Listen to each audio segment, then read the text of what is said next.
नमस्कार। आकाशवाणी जयपुर अजमेर से प्रस्तुत हैं प्रादेशिक समाचार।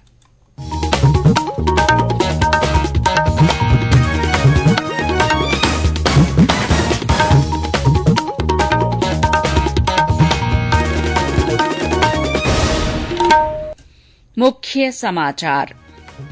प्रधानमंत्री नरेंद्र मोदी ने कहा, पिछले 8 वर्षों में 1,500 से ज्यादा पुराने और अप्रासंगिक कानूनों को रद्द किया गया और 32,000 से ज्यादा कानूनी बाधाओं को हटाया गया। उपराष्ट्रपति जगदीप धनखड़ आज एक दिन के दौरे पर जयपुर आए। राज्य सरकार ने आरक्षित वर्ग के अभ्यर्थियों के लिए सक्षम प्रमाण पत्र पेश करने के नियमों में छूट दी। राजस्व मंत्री रामलाल जाट ने कहा, राजस्व विभाग के कानूनों को सरल बनाने से लंबित मामलों के निपटारे में तेजी आएगी। और प्रदेश में हल्की ठंड ने दस्तक दी, कई जिलों में रात का तापमान 20 डिग्री से नीचे दर्ज किया गया।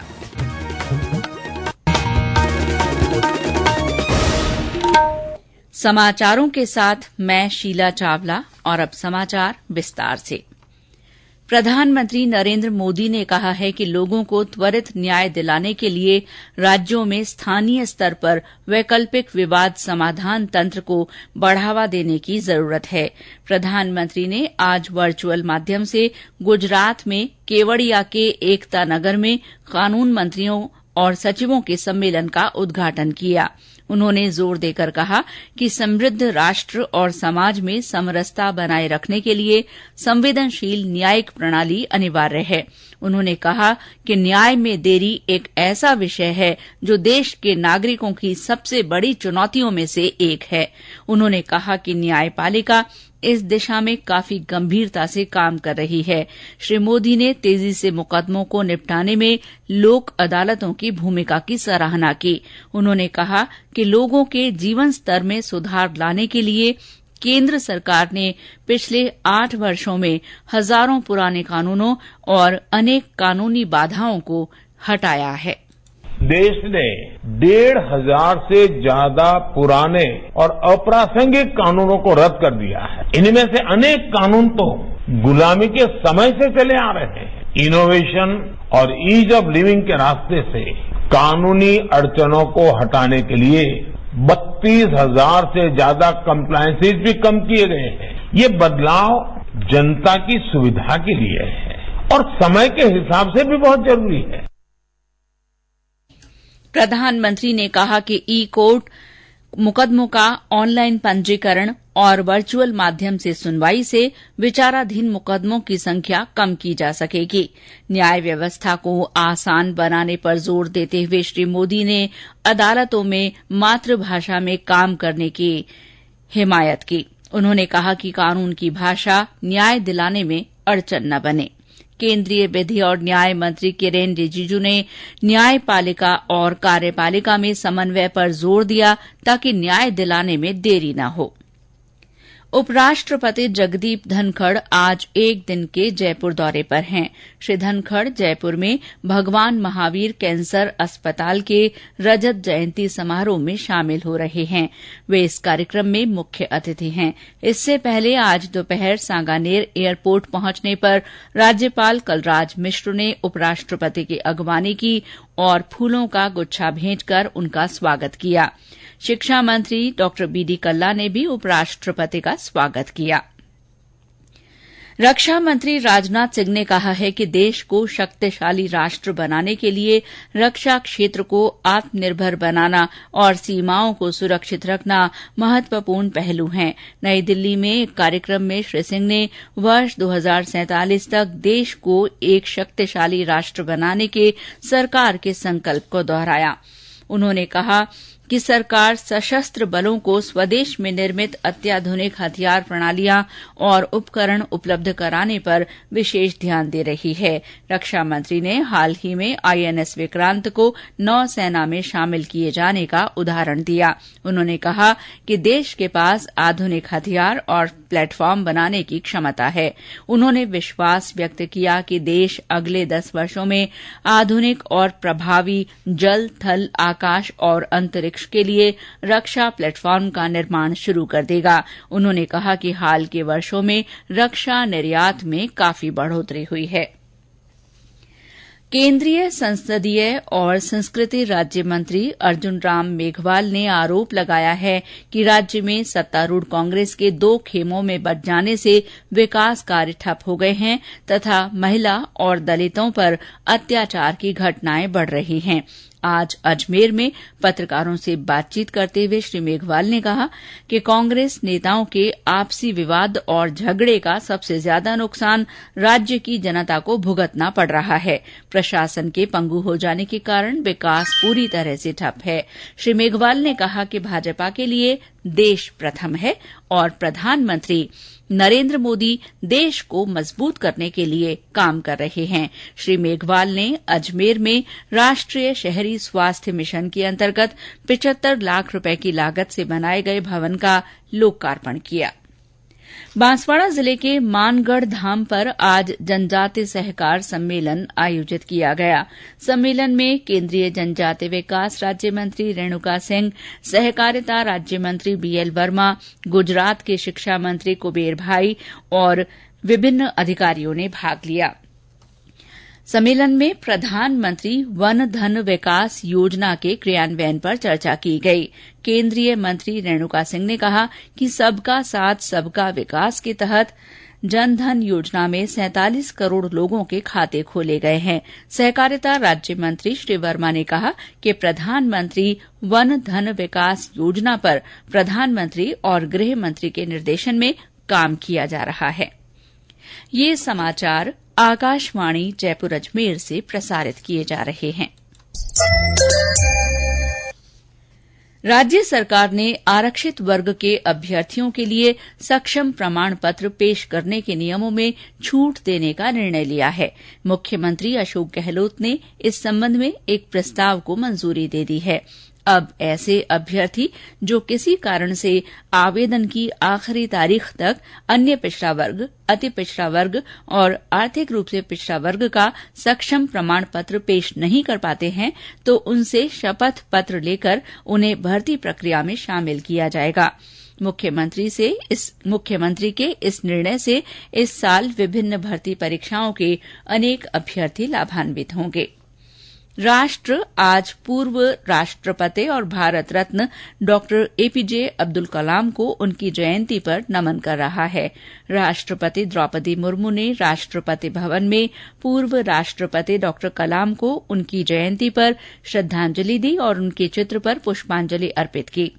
प्रधानमंत्री नरेंद्र मोदी ने डॉक्टर कलाम की जयंती पर उन्हें श्रद्धांजलि दी। एक ट्वीट में श्री मोदी ने कहा कि एक वैज्ञानिक और राष्ट्रपति के रूप में राष्ट्र के लिए उनके योगदान को हमेशा याद किया जाएगा।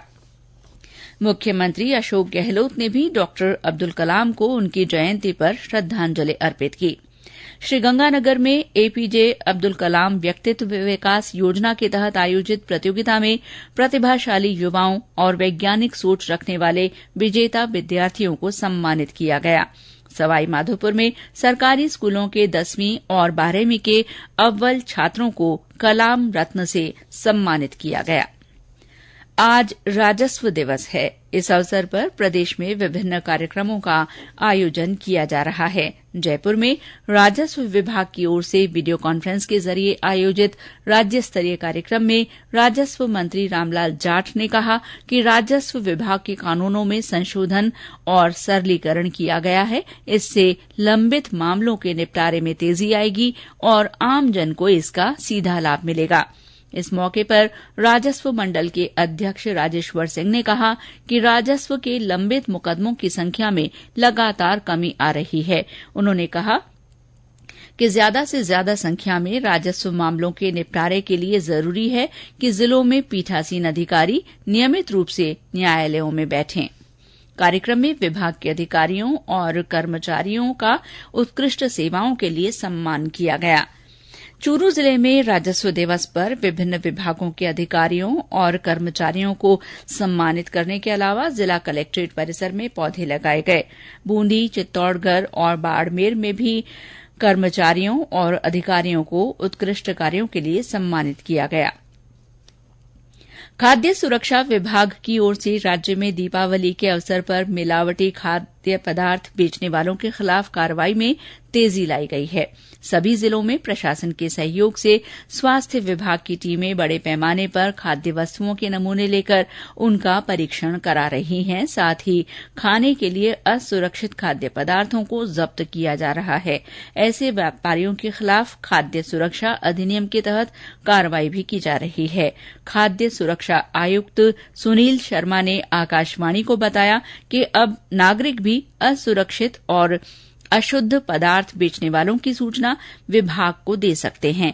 उन्होंने बताया कि एक ओर नागरिकों को जागरूक किया जा रहा है, वहीं मिलावटी और असुरक्षित खाद्य पदार्थ बेचने वालों के खिलाफ कार्रवाई सुनिश्चित की जा रही है। आमजन को जोड़ने के लिए, ताकि हमें ऐसी जगह जो बिल्कुल अनऑथोराइज प्लेसेज है वहां पे कोई निर्माण हो रहा है और उसमें मिलावट हो रही है तो उनको टैप कर पाए, इसके लिए सरकार मुखबिर योजना भी लेके आई है। मुखबिर योजना में टीम जब सैंपल लेके टेस्ट करती है कि जो फूड है वो खाने के लिए नुकसानदायक है, वो सब स्टैंडर्ड है, यानी उसके जो कंटेंट जितने होने चाहिए उतने न होके उसकी क्वालिटी थोड़ी सी कमजोर है, तो अनसेफ फूड की भी सूचना मिलती है और प्रमाणित होता है। आमजन जो हमसे जुड़ेंगे उसको हम 51,000 रुपए का प्रोत्साहन राशि दें। जिलों में सब जगह दल बने हुए हैं और उसमें cooperative dairy department, police, SDM, अन्य प्रशासनिक अधिकारी भी शामिल है। उसमें जो ऑलरेडी केसेज हैं उनको डिस्पोजल क्विक करना, अवेयरनेस के कार्यक्रम भी ले रहे हैं, आईईसी का काम भी कर रहे हैं, सैंपल की जो नंबर है वो भी बढ़ाई। दीपावली के अवसर पर अजमेर सहित जिले के सभी शहरों में सजावट की जाएगी। जिला प्रशासन की ओर से सजावट करने वाले व्यापार मंडलों और बाजारों को पुरस्कार दिए जाएंगे। इसके लिए एक समिति का गठन किया गया है। डूंगरपुर जिले में आज दाऊदी बोहरा समाज ने कौमी एकता की मिसाल पेश करते हुए ईद मिलाद और दीपावली मिलन समारोह का आयोजन किया। इस समारोह में सांसद कनकमल कटारा, राजस्थान एग्रो बोर्ड के अध्यक्ष प्रेम कुमार पाटीदार, नगर परिषद सभापति अमृत कलसवा, वरिष्ठ अधिकारियों और अन्य गणमान्य लोगों ने भाग लिया। सांसद कनकमल कटारा ने बोहरा समुदाय की इस पहल की तारीफ करते हुए सभी धर्मों के लोगों से सामाजिक सौहार्द और प्रेम बनाए रखने की अपील की। इस मौके पर सभी लोगों ने एक दूसरे के गले मिलकर ईद ए मिलाद और दिवाली की शुभकामनाएं दी। और अब मौसम। प्रदेश में हल्की ठंड ने दस्तक दे दी है। राज्य के ज्यादातर जिलों में सुबह और शाम हल्की ठंड का असर होने लगा है। कई जिलों में रात का तापमान लुढ़ककर 20 डिग्री सेल्सियस से नीचे आ गया है। आज सीकर में रात का तापमान 14 डिग्री सेल्सियस दर्ज किया गया। हमारे संवाददाता ने बताया कि सीकर में पारे में गिरावट से दिन और रात के तापमान में 17 डिग्री का अंतर हो गया है।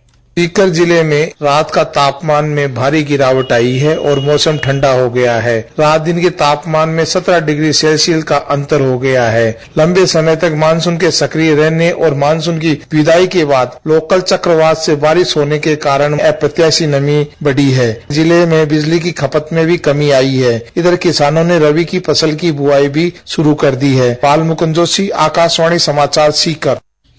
चित्तौड़गढ़, अलवर, चूरू में भी न्यूनतम तापमान 15 से 17 डिग्री सेल्सियस के बीच रहा। ज्यादातर पूर्वी जिलों में दिन के तापमान में भी कमी दर्ज की जा रही है।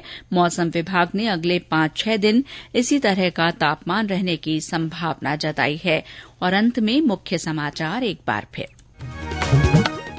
प्रधानमंत्री नरेंद्र मोदी ने कहा है कि पिछले 8 सालों में 1,500 से ज्यादा पुराने और अप्रासंगिक कानूनों को रद्द किया गया है और 32,000 से अधिक कानूनी बाधाओं को हटाया गया है। उपराष्ट्रपति जगदीप धनखड़ आज एक दिन के दौरे पर जयपुर आए हैं। राज्य सरकार ने आरक्षित वर्ग के अभ्यर्थियों के लिए सक्षम प्रमाण पत्र पेश करने के नियमों में छूट दी है।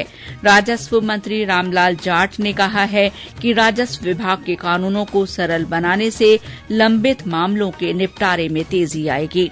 और प्रदेश में हल्की ठंड ने दस्तक दी। कई जिलों में रात का तापमान 20 डिग्री सेल्सियस से नीचे दर्ज किया गया। इसी के साथ प्रादेशिक समाचार बुलेटिन समाप्त हुआ। नमस्कार।